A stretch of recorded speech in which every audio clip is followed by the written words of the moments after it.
Hey y'all, welcome back to my channel. I don't know if I told y'all this before, but I'm really into movies. I would say my favorite genre of movies would happen to be horror, funnily enough. Slashers, possessions, curses, sometimes zombies, if you know, you know. All of that in mind, a couple of days ago, I went to go see the movie Smile in theaters. I kept seeing on TikTok everybody talk about how scary it was and everything, and like it was just so good and so scary and everything. So I was like, okay, you know, when you go basically like get a recommendation from TikTok, it'll either be like good or bad. Like I think it was the movie Incantation that TikTok recommended to me that was on Netflix. I really liked it. It was not nearly as scary as everybody made it think, but I guess I don't really get scared that easily, so that just might have been why. So I was like, okay, I like movies, I like watching movies and everything, I like horror movies. Let me see what Smile's about, because you know, even like when I saw like the very first trailer, I was like, okay, this look good. So I was like, oh yeah, I'm gonna watch this. Honestly, and this might be an unpopular opinion, but I was unimpressed. Not even like, oh, it wasn't scary or this and that, because I will say it takes a lot to make me scared. I would just say that I'm unimpressed, and of course I'm gonna get more into my reasons, but I don't want this to like, you know, be going on for so long. So without further ado, let's go ahead and get into the video. I do want to go ahead and put a disclaimer that I will be spoiling the movie, of course. So if you have not watched the movie or you want to watch the movie before I get into it, I would like highly recommend you watch the movie, you form your own opinion, and then you come back and then we can discuss. I'm going to give you like a summary of the movie, but I'm going to use Wikipedia's summary version of the movie. So let's go. At a psychiatric ward, psychiatrist Dr. Rose Carter meets recently admitted patient Laura Weaver, a PhD student who witnessed her professor die by suicide. She claims to be the only one to see an entity that pretends to be other people smiling at her. Laura has a panic attack and convulses. As Rose calls for help, Laura smiles at her before cutting her own throat with a sharp from a broken vase. Following the suicide, Rose witnesses a vulnerable patient named Carl smiling at her and shouting that she is going to die. When she orders for Carl to be restrained, Rose suddenly sees that Carl has been asleep the whole time. Concerned for Rose's well-being, her supervisor, Dr. Morgan Desai, gives her a week-long break. The supernatural occurrences continue, harming Rose's relationship with her fiance Trevor and her sister Holly. Rose has a strained relationship with Holly ever since the death of their abusive mother, who overdosed and whose body was discovered by young Rose. At her nephew's birthday party, Rose's gift is somehow replaced by her dead cat, which had disappeared the night before. Rose encounters an attendant smiling at her, convincing her she is now cursed. Discovering that Laura's professor was smiling at her during his death, Rose pays a visit to his widow, Victoria, who claims that her husband started acting differently after witnessing a woman die by suicide. Rose visits her ex, Joel, a police detective who had responded to Laura's death. The two go through police records. In multiple cases, someone suffers supernatural hauntings before killing themselves while smiling before passing the haunting on to a witness, causing a chain reaction. Joel discovers that none of the cursed victims last longer than a week, except Robert Talley, who was in prison for killing a stranger. Rose and Joel visit Talley under the pretense that a patient of Rose's has been cursed. Talley explains that the only way to break the chain is to kill someone else in front of a witness that the curse will transfer to. The demon later assumes the form of Rose's therapist, Dr. Madeline Northcott, and attacks Rose during a therapy session, telling her that it is almost time. Later on, Rose has a vision of murdering Carl at the hospital in front of Desai, who rips the skin off his face. After spotting a knife inside an erratic Rose's car, Desai calls the police on her. Rose drives to her remote, abandoned former family home as Joel tries to track her down. Planning to deprive the demon of witnesses, Rose holds up in a house where she finds the demon taking the form of her dead mother. It is revealed that Rose had actually found her mother shortly before she overdosed and fearfully ignored her mother begging for help. Rose confronts the demon, who morphs into a tall, deformed version of Rose's mother. She sets the demon on fire with a lantern, seemingly killing it and ending the curse. Rose drives to Joel's apartment and is comforted by him until she realizes the demon is taking his form. As she flees, Rose discovers that she is still at the old house just as Joel arrives. Everything that happened from the moment she entered the house was an hallucination. Panicking, Rose goes back into the house, locking the door behind her. The demon overpowers Rose and rips off its face, revealing its true form to her. A skinless entity with a long grin containing a sort of Russian nesting doll of grins, before crawling into her mouth, possessing her. Joel enters the house and discovers Rose smiling and pouring gasoline over herself. Joel watches helplessly as a smiling Rose burns herself alive, passing the curse on to him. So that was a summary, and I want to go ahead and dive into what I didn't like. I can say like a simple like things you would expect, like, oh, the jump scares weren't scary, it was predictable, I knew how it was going to end, which was true, but I want to kind of get more into depth about it. There's mainly 3 points that I want to hit, so go ahead and get into it. So my first one would be with her fiance Trevor. Like, his character as a whole, I want to touch on. The like very common cliche trope of the woman is experiencing things and her man, like the person who's supposed to give a fuck about her, like who's supposed to be the one person to give a fuck about her, basically gaslights her and just makes her feel fucking worse. And I say cliche because that is such a played out trope. Like, I think it was played out the most in The Orphan. Like, if you remember that, like how like in denial the husband was about everything. And I feel like as a movie in 2022, it's old. I'm so tired of the same old tropes. Like, I understand, with horror shit, it's kind of hard to mix it up and change it a little bit. You can change it. Like, the whole premise of saying, oh, a smile is evil. That's some different shit, like it's some fun, it's some childish shit that you're making like, cool. So why are we still using the same tropes? And it's like, I feel like people can be like, oh, well, this is, realistically, this is how things would act. But it's just like, is it though? There had a fight and he was like, oh, I looked into it and, mental illness is hereditary. And I remember in the movie, I was like, oh shit, like the fucking audacity. So if you as a man, you're like, oh shit, not even you as a man, if you as a person, if you're like, oh shit, my partner's mother had mental illness and she died by suicide, and my partner is exhibiting signs of mental illness, how about we walk on eggshells? How about we not try to make her feel like she's crazy? Or how about we not try to, you can think, oh, this bitch crazy, but you can still be like trying to comfort her. Like, this, the way he is reacting and everything, like, I understand it was like, he was being nice at first. Like, she was like showing little stuff, little jittery signs. And then, the whole birthday, party scene happens and she sounds fucking crazy, but it's just like, so she's in a form of stress. So instead of making her feel better, or I don't know, it's like, my whole point is, if you're that concerned about her mental health, I just feel like you wouldn't try to shit on her. You would try to get help for her. Like, seriously get help. Like, he tried the whole, oh, I'm going to bring her therapist in, and they tried the whole intervention thing. But that was like after you shit on her. Why would she want to sit there and listen to you after you basically just call her crazy to her face, So that was just like, you were coming at it wrong. And I understand people like, oh no, that actually happens. But it's just like, I feel like you can't even use that shit no more in the day and age that we're in. I feel like it's just the whole gaslighting trope is really fucking tired, in my opinion. And then it also kind of falls more into my second thing about her family, which is how they all just didn't want to listen to her mental illness. And, like, they all were like, oh, this bitch is fucking crazy, this, and that. But it's just like, if I had somebody in my life and their parent died from mental illness and they're exhibiting signs of mental illness, my first thought is, I don't want this person to kill themselves, so let me not make this person feel like they're alone. And once again, you can fall into the trope of, oh, well, that's just that's reality and this, and that. But I feel like, honestly, it's just lazy writing.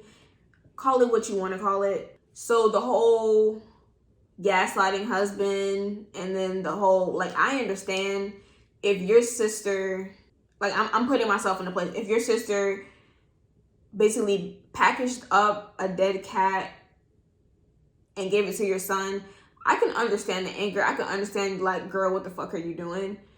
But I also feel like if your sister was sane for most of her life and then she has a flip, it was just like, for me, where was the grace? Like, where was this is out of her character. Let's get her actual serious help. And then the whole thing with the therapist, like the whole, like, oh shit, that was the entity scene when the therapist comes over and you're like, oh shit, that's actually like the demon or whatever the fuck it was. The therapist, it's literally your job to give a fuck, and you weren't even doing that. Like, the whole, the scene was so believable with the whole demon showing up, because that's what a therapist should do. If your fucking patient is acting all erratic and shit, you should actually do a house call and check. You just came for the intervention and you were just like, oh, she don't want the intervention, I'm just gonna call the bitch. It's just like, that doesn't make any fucking sense. All right, I don't know if I'm putting too much thought into it, or if like, no, because the demon only would fuck with the person's mind. It doesn't fuck with like reality itself. It just fucks with that one person's reality. So you can't even be like, oh, the demon told the therapist to stay home. It was just like, everybody just failed her. And then, you know, of course, the ending scene, you know what happens to her. There's gonna be like, oh, how tragic, we didn't see this coming. But it's just like, you very much so could have stopped it. If we're gonna take out the whole curse aspect and we're just gonna be like, she was just fucking mentally ill, what did y'all do to kind of stop it, you know? Except for made her feel like she was alone. Shutting her out, making her feel like she was alone. You did the half-ass minimum so you could feel like you were doing something. And it was just like, I just, like I said, I just feel like being like, oh, well, that's just reality, or that's just how it is. I just feel like it's lazy writing. I think it would have been so much more interesting to show like the people in her life giving a fuck. But it was just like, it was hard, you know? She was really like tripping on her shit. Like she gets put in a mental institution, and I don't know. It would have just, it was lackluster to me. And the only person who really cared was Joel. And like, once again, I understand that they framed that up to be like that. It's just like, you can say like, oh, that's just how the movie is supposed to be, but I just feel like that's a cop-out. And Joel was the only person who cared. But then Joel was doing dumbass shit towards like during the movie too. I'm like, what the fuck are you doing? Which leads me to my third part, which about, you know, I want to talk about the curse, right?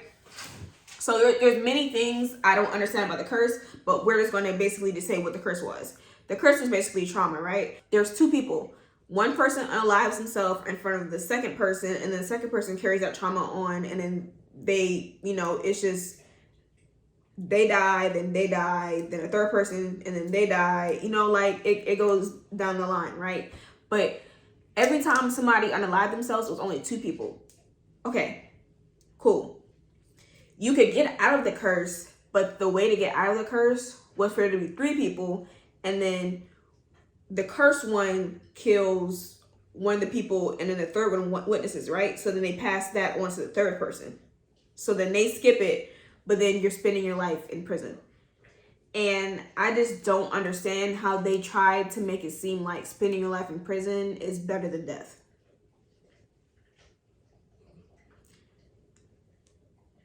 Like, let's be for real. Spending your life confined into one space for the rest of your life in terrible conditions is better than death.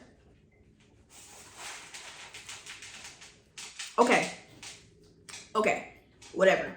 But let's also get into the fact of Rose felt like to beat the curse, she needed to be secluded so that she can mind fuck the curse. She felt like she could outsmart the curse, which it's a curse for however old. You really think you and your fucking mind is gonna outsmart the curse? You're fucking stupid. And then she ended up passing the curse on to Joel, which did not make sense to me, because we can sit here and we can argue that Joel didn't know that if you were to kill somebody in front of somebody else, a third person, that the curse would pass on to them, right? We can all agree that. So when Joel was looking for Rose, he could have very fucking easily got his partner to come with him, and they could have found Rose. Why would you go by yourself if you know that at a certain point her mind's gonna fucking break and she's gonna end up unaliving herself, and then she could possibly pass the curse on to you? Why the fuck would you be alone with this bitch? Let me find out. At some given point, I'm hanging out with somebody. At some given point, you're gonna snap, you're gonna off yourself, and then the thing that's been fucking with you is gonna pass on to me because I'm the only fucking person hanging out with you. I'm not hanging out with you by myself.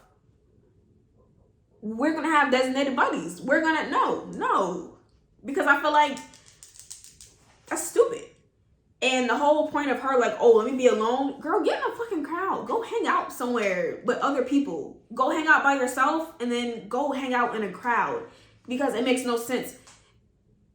Like, The curse never said, oh, it can pass on to multiple people. That curse it's stuck on one person. It only got so much energy. Go in a crowd. Fucking sleep in your car. Go hang out in a crowd. Go hang out at fucking Starbucks. And then go sleep in your car and then go hang out somewhere the fuck else. It's just like, you're tripping. Fucking break the fucking break your engagement with your fiance. Leave your family the fuck alone and just don't hang out with somebody by yourself. I feel like that was the best case of action. Either that, or this is gonna sound very morbid, and I 100% I don't support it at all. Like, I don't want you to think that, but I feel like that's a course of action. But there's always the course of action I feel like you want, like, you know I'm trying to say, and don't make me say it because I'm not trying to say it. But you could always just be by yourself and you could just end it that way, you know? And when I say end it that way, I hope you know what I mean, end it that way. So, but the whole, I'm going to beat it, you're not going to be able to beat it. You're going to either have to live with it or not live with it. So, and I don't think my criticisms are too far-fetched. I just feel like if you're going to touch something with mental illness, in 2022, I will say that, okay, going to therapy and everything is more accepted nowadays, but it's not the norm, you know? Like, it's not saying not the norm, but it's like, it's more widely accepted, but not everybody still does it. Like, I feel like if something bothers you so deeply, go see a therapist. Like, honestly, I was in therapy for a hot second, and that's kind of when I was in therapy. And when I say this, I need you to take this with a grain of salt. And I need you, like, I'm going to explain it, but take this with a grain of salt. I experienced a very low point of my life last year around this time. And I was actively in therapy at the time, but I stopped going to therapy because I felt like the therapist wasn't helping. But I don't think that therapy wasn't helping. I think more so the therapist I was going to wasn't helping. And the annoying thing about therapy is it does take time to find a therapist, you know, that you can connect with and you can express things. But with the therapist that I was seeing, I just felt like I kept having to repeat myself, or she wasn't really listening to me. So I was just like, why am I still going if you're not listening to me for real, you know? I do believe if I would have looked for another therapist and found a therapist who would have met my needs, I would have gotten out of that. Basically, I would have got out of that depression faster. I'm still battling with depression, so I feel like I would have better coping mechanisms to deal with once I do experience this. So it's just like, therapy very much helps talking your fucking problems out. It helps having someone, you know, that you feel like you could talk to, because realistically, when I go through my shit, I don't feel like I have somebody that I can talk to. So I'm looking for a therapist now because that shit's not healthy for you.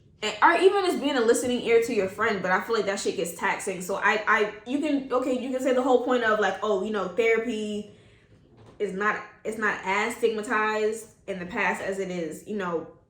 Yeah, it's not a stigma as in the past, you know, it's more accepting, but people still find, you know, going to therapy hard. But it don't take nothing to be a listening ear, especially towards somebody who, in this case, you know, didn't really show erratic behavior up until now.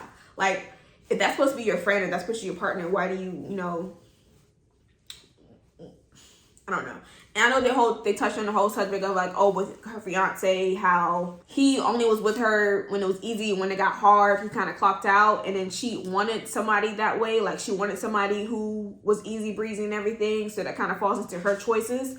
But ignoring their fiance, her sister, you know, that's your flesh and blood, and you just gave her your ass to kiss. Maybe for me, it just didn't speak to me. But if the movie would have came out a few years earlier, I would give it a pass. But I feel like in today's time, with, you know, like BetterHelp and all these like resources basically like breathing down your neck with every video you see, it's just like, I don't know. I was just unimpressed. So we've reached the end of the video. If you would like for me to review, you know, another movie, or comment another movie that you like for me to, you know, look at and watch or whatever, please comment it down below. I actually probably the next video I do or the other video after that, because I do want to kind of shove out some like horror movies, like horror movie reactions that I want to watch. Like I've never watched The Grudge, like the Japanese version, the American version. I've never seen them. Like, you know, of course you hear the premise of them and everything, but I've never sat here and like watched them. So one night I'm gonna watch it and I'm gonna film my reaction, and I'll like show y'all what I think. To tell y'all what some movies that I like I said, Incantation was good. I like the plot of Incantation. Insidious, I like Insidious. I think I went back and I watched it. It was good. Like Oculus, like I like horror movies with good plots. Or if it's gonna be goofy, I like for it to go all the way goofy. Like the movie Malignant. Like I feel like that was very camp and I enjoyed the shit of it. So it's just like, if you're gonna be serious, have a good plot. You can't be serious and then have like lazy writing. I don't know. It doesn't work for me. So on that note, I'm gonna go ahead and thank y'all so much for watching. Go ahead and like, comment, subscribe, all the things, and I will see y'all next Thursday.